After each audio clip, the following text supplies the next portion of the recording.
आज हम डिस्कस करेंगे पाकिस्तान नेशनल शिपिंग कॉर्पोरेशन के बारे में। एक डिटेल एनालिसिस होगा इसकी प्रॉफिटेबिलिटी पिछले 5 साल में कितनी बढ़ी और क्यों बढ़ी, कंपनी का क्या आउटलुक है और कंपनी के क्या फ्लीट एक्सपेंशन प्लान्स हैं, और स्पेशली कंपनी की डिविडेंड पॉलिसी क्या है जो बहुत लोगों इन्वेस्टर्स को अट्रैक्ट करती है। पहले हम समझने की कोशिश करते हैं कि पाकिस्तान नेशनल शिपिंग कॉर्पोरेशन करती क्या है। Basically Pakistan national shipping corporation both dry bulk cargo और लिक्विड कार्गो इंपोर्ट करती है और एक्सपोर्ट करती है। आप इस तरह समझें कि जो भी मुल्क में जो भी क्रूड ऑयल आता है, क्या जो रिफाइंड प्रोडक्ट्स आते हैं, वो कुछ हद तक पीएनएससी इंपोर्ट करती है, और कोई भी जो आपकी एक्सपोर्ट होती है, भले वो आयरन ओर की हो, स्क्रैप की हो, सीमेंट की हो, उसमें पीएनएससी मदद आपका करता है। अगर हम इसका सेगमेंट एनालिसिस करें और देखें इसका रेवेन्यू डिराइव कहाँ से होता है, तकरीबन 75 to 80% रेवेन्यू डिराइव होता है थ्रू लिक्विड कार्गो, और तकरीबन 15 से 20% होता है फ्रॉम ड्राई बल्क कार्गो, और तकरीबन अंडर 1% इसका रेवेन्यू डिराइव होता है थ्रू रीट मैनेजमेंट। अब हम कोशिश करते हैं कि इसकी जो प्रॉफिटेबिलिटी है, अगर आप देखें पिछले 5 सालों में तकरीबन जो कंपनी 11 रुपये कमाती थी आज 100 रुपये कमाती है। इसके क्या रीजंस हैं, उसमें अगर हम हाईलाइट करें की reasons for increase in profitability, number 1 is cost optimization. अगर आप देखें कंपनी की जो डायरेक्ट एक्सपेंसेस हैं वो काफ़ी कम हो गए हैं, और कंपनी अगर आप पीएनएससी को कंपेयर करें विद ग्लोबल शिपिंग कंपनी तो उसकी जो ऑपरेटिंग कॉस्ट है वो काफ़ी तौर पे कम है। एक बड़ा किरदार कंपनी की प्रॉफिटेबिलिटी में फ्रेट रेट्स का रहा है जो ग्लोबल शिपिंग रेट से डिराइव होते हैं। तो हमने देखा पिछले कुछ सालों में बिकॉज ऑफ डिफरेंट डायनामिक्स आपके फ्रेट रेट्स काफ़ी बढ़े। तो इसकी ये मेन वजूहत थी कि कंपनी की क्यों प्रॉफिटेबिलिटी बढ़ी। एक और रीज़न हमने ये देखा है कि because of higher profitability company के जो कैश फ्लोज हैं वो इनॉर्मसली बढ़ गए, जिसकी वजह से कंपनी की प्रॉफिटेबिलिटी को सपोर्ट मिला फ्रॉम इट्स अदर इनकम। अगर हम फोकस करें FY25 की प्रॉफिटेबिलिटी में वर्सेस FY24 की प्रॉफिटेबिलिटी में सिर्फ तकरीबन 1% का इजाफा था, मगर आप रेवेन्यू देखें, रेवेन्यू तकरीबन 19% से डिक्लाइन हुआ। उसके आई थिंक कुछ रीजंस ये हैं कि येस लोअर फ्लीट ऑप्टिमाइजेशन या यूटिलाइजेशन लेवल और ग्लोबली फ्रेट रेट्स भी कम हुए थे। हमने अभी जिक्र तो कर दिया कि इन FY25 कंपनी की सेल्स रेवेन्यू में डिक्लाइन था तकरीबन 19% का, मगर आप ग्रॉस प्रॉफिट मार्जिन देखें वो FY24 में जो तकरीबन 41% था वो 30% हो गया। उसका मेजर रीज़न ये था कि कंपनी ने इन FY25 in third quarter 2 vessels बेचे। अब 2 वेसल्स बेचने के बाद इनके पास फ्लीट कम हो गई, जिसकी वजह से इनको कुछ वेसल्स चार्टर्ड करने पड़े जिसमें margin on the lower side होता है। तो that was the main reason for decline in gross profit margin. यहाँ तो मैं बात कर रही कि सेल्स डिक्लाइन हो गई, आपकी ग्रॉस प्रॉफिट मार्जिन नीचे हो गए, वैसे जो टोटल नेट प्रॉफिटेबिलिटी है वो तकरीबन 1% से बढ़ी है। उसमें कुछ सपोर्टिंग फैक्टर्स जो FY25 में आए वो ये थे कि कंपनी की जो अदर इनकम सिग्निफिकेंटली ऊपर थी। उसमें यह था कि कंपनी के जो कैश फ्लोज हैं 67 बिलियन रुपीज़ के, उसमें कंपनी ने कुछ अदर इनकम कमाई और कुछ वेसल्स जो हैं वो बेचे, जिसकी वजह से कंपनी को बहुत 7 से 8 अरब रुपए का फ़ायदा हुआ। सो येस FY25 की जो टॉप लाइन है वो तो डिक्लाइन हो रही है, बट प्रॉफिटेबिलिटी फ्लैट रही है। अब मैं क्यों बात हाईलाइट कर रहा हूँ, because going forwards in FY26 हम ये देख रहे हैं कि फ्रेट्स रेट्स भले वो ड्राई कार्गो के हों या भले वो लिक्विड कार्गो के हों, वो अंडर थोड़े प्रेशर हैं, वो थोड़े वीक लग रहे हैं, जिसकी वजह से प्रॉफिटेबिलिटी इन FY26 थोड़ी कम रह सकती है। और कंपनी को इन FY26 हमें लगता है सपोर्ट तो मिलेगा इसको अदर इनकम से through it's heavy cash flows, but जो इन्हें गेन बुक करा है वो है नज़र ना आए। सो अगर आप देखें फर्स्ट क्वार्टर FY26 में पीएनएससी ने तकरीबन 18 से 19 रुपये बुक करे हैं। अगर इसको आप एनुअलाइज कर दें तो तकरीबन 80 रुपये की अर्निंग बनती है, वेराज इन FY25 कंपनी ने तकरीबन 100 रुपये कमाए। तो यहाँ हम समझ रहे हैं कि 20% का डिक्लाइन होगा।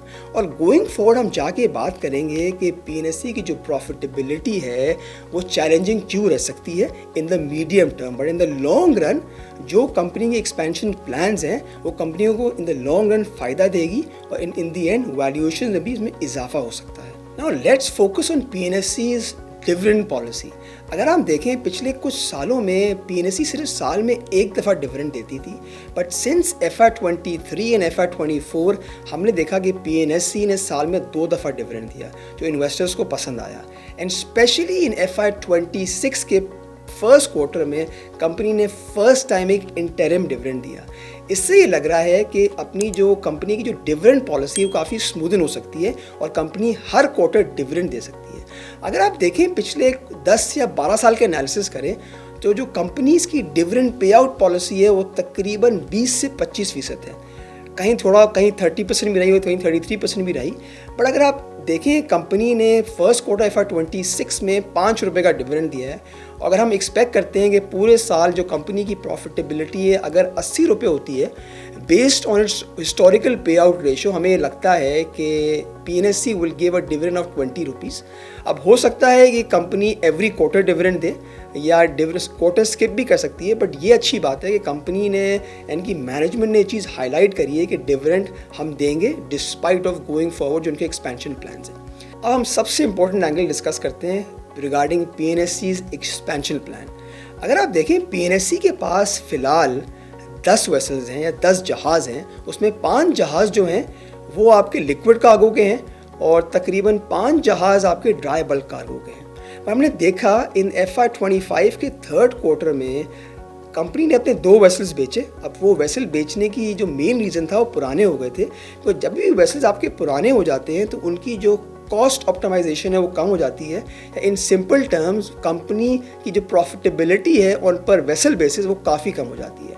आप इस तरह देखें जो कंपनी के पास जो नए वेसल्स हैं जो कम पुराने हैं उनकी जो प्रॉफिटेबिलिटी है या रिटर्न ऑन एसेट्स है वो तकरीबन 40% है। वेयरएज जो पुराने वेसल्स हैं उनके जो प्रॉफिटेबिलिटी है या रिटर्न ऑन एसेट्स तकरीबन 10 से 11% है। अगर आपको ये वीडियो पसंद आ रही है तो अभी सब्सक्राइब करें। सो गोइंग फॉरवर्ड जिस तरह कंपनी अपने ओल्ड वेसल्स को बेचेगी और नए जहाज़ लेगी उसकी प्रॉफिटेबिलिटी कंपनी की बेहतर होगी गोइंग फॉरवर्ड। सो अब ये देखें कि FY26 के पहला क्वार्टर गुजर चुका है और कंपनी ने ये मेंशन कर दिया है कि फ़िलहाल कंपनी ने 3 जहाज़ ऑर्डर कर दिए हैं और 3 जहाज़ में 2 बड़े जहाज़ हैं और 1 मीडियम रेंज का जहाज़ है। इसकी टोटल तकरीबन जो कैपेक्स है वो तकरीबन $200 मिलियन का है और इनकी जो फ्लीट है एज की वो तकरीबन 3 से 4 साल पुरानी है। तो ये जहाज़ काफ़ी नया है।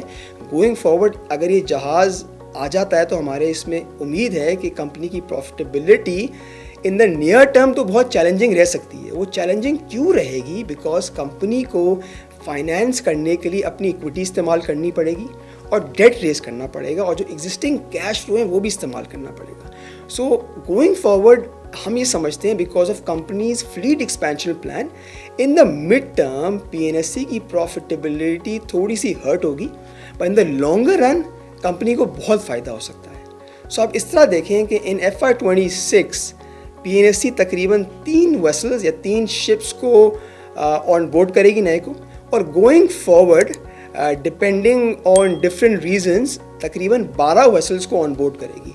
सो जो फ़िलहाल PNSE की जो फ्लीट है 10 वेसल्स की वो FY26 के एंड में तकरीबन 13 वेसल्स हो जाएगी और कंपनी के प्लान्स हैं कि इस 13 वेसल्स को तकरीबन 25 वेसल्स में लेकर जाएं।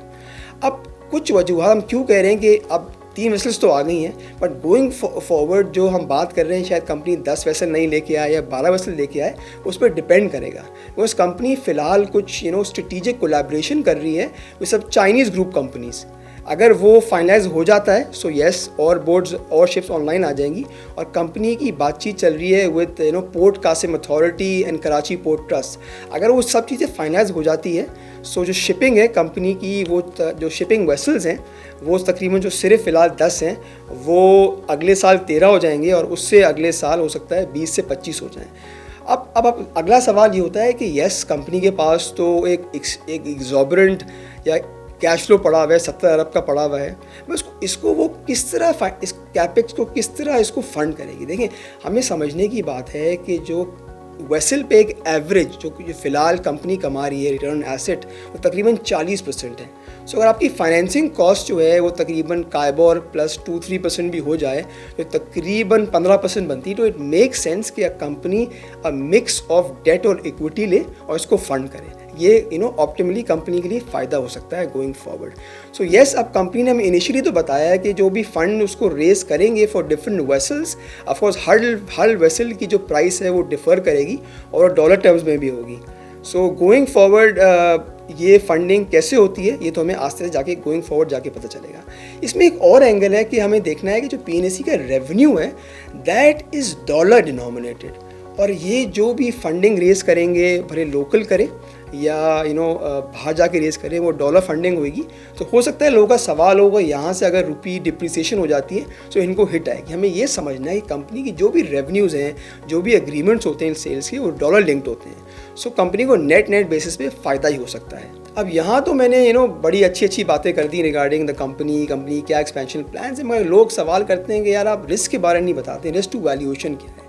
लेकिन अगर कंपनी की प्रॉफिटेबिलिटी गोइंग फॉरवर्ड बढ़ेगी because of fleet expansion plan, but हम समझते हैं कि जो की रिस्क है जिसकी वजह से कंपनी की प्रॉफिटेबिलिटी चैलेंजिंग रह सकती है या हर्ट हो सकती है, उसमें number 1 is the freight rates. अब 2 तरह के फ्रेट्स होते हैं, लिक्विड के फ्रेट्स अलग होते हैं और ड्राई बल्क के फ्रेट्स अलग होते हैं, और उसकी डिटर्मिनेशन डिपेंड करती है ग्लोबल शिपिंग डायनामिक्स और डिफरेंट जियो पोलिटिकल कॉन्फ्लिक्ट्स पे होती है। तो हमने कोशिश करी, थोड़ा सा एनालाइज करने की कोशिश करी कि फ़िलहाल ऑन पेपर हमें जो ड्राई बल्क कार्गो के रेट्स या प्राइसिंग कैसी लग रही है। सो हमारे एनालिसिस के मुताबिक ऐसा लगता है कि जो फ़िलहाल जो मार्केट है आपकी ड्राई बल्क कार्गो की, वो बहुत स्टेबल है। सो इतना इम्पैक्ट नहीं आएगा। But when it comes to liquid cargo, जो मेन रेवेन्यू ड्राइवर है फॉर द कंपनी, वो लगता है गोइंग फॉरवर्ड जाके थोड़ी वीक हो सकती है। उसका जो मेन रीज़न ये है बिकॉज अगर यूक्रेन और रशिया का पीस डील हो जाती है तो उसकी वजह से फ्रेट रेट बहुत इम्पैक्ट हो सकते हैं। सो हम दोबारा रिट्रेट कर लेता हूँ कि अगर ग्लोबली जो फ्रेट के रेट्स चेंज होंगे उनकी प्रॉफिटेबिलिटी हर्ट हो सकती है, और अगर ग्लोबली अगर यहाँ से इंटरेस्ट रेट बढ़ भी जाते हैं सो वो भी कंपनी की वैल्यूएशंस को इम्पैक्ट कर सकती है। सबसे इंपॉर्टेंट लोगों का सवाल होता है कि अब इस कंपनी की वैल्यूएशन क्या है, कि हम कंपनी को किस वैल्यू या किस प्राइस पे लेना चाहिए। अगर आप सबसे पहले देखें, जो कंपनी की जो बुक वैल्यू है वो तकरीबन 522 रुपये है, where as market price is about 443-447 rupees. तो इस बेसिस में लगता है कि yes it is attractive because book value ज़्यादा है और आपकी जो मार्केट की प्राइस वो काफ़ी कम है। अगर आप प्राइस टू अर्निंग देखें, इसका हिस्टोरिकल प्राइस टू अर्निंग देखें, एवरेज मल्टीपल देखें, कंपनी को पिछले 10 साल या 15 साल में जो एक average historical price earning multiple मिला है वो 6.3-6.4 टाइम्स का मिला है। अगर आप कंपनी की प्रॉफिटेबिलिटी देखें पिछले 12 महीनों में और उस बेसिस पे आप प्राइस अर्निंग रेशो निकालें तो तकरीबन आपका रेशो बनता है 4.3 टाइम्स का। और इसमें एक और एंगल है कि जो कंपनी की डिप्रिसिएशन है, बिकॉज ये हेवी कैपेक्स वेसल्स होते हैं, तो कंपनी की डिप्रिसिएशन तकरीबन 40 रुपये की है।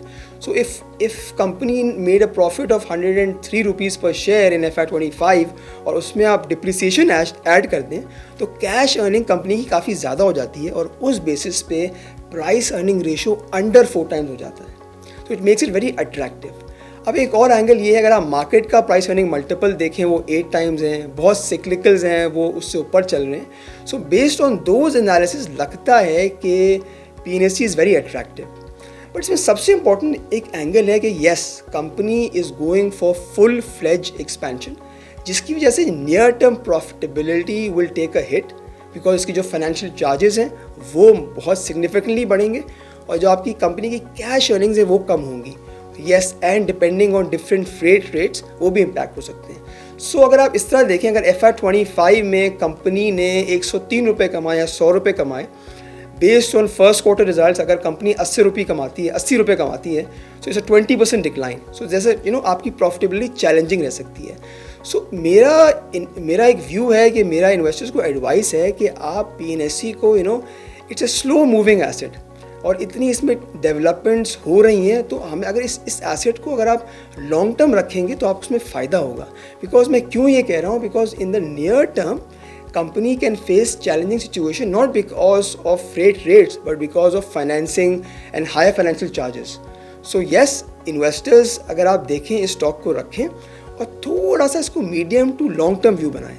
और एक और मेरी एडवाइस है, of course this is only shipping company in Pakistan which is listed और इट्स द ओनली स्टेट और एंटरप्राइज जो एक एक्सट्रीमली प्रॉफिटेबल है। और एक और इम्पॉर्टेंट एंगल अगर आप देखें कि company has a independent procurement policy given it's an SOE, it's because इसकी जो 88% जो होल्डिंग है वो गवर्नमेंट की है।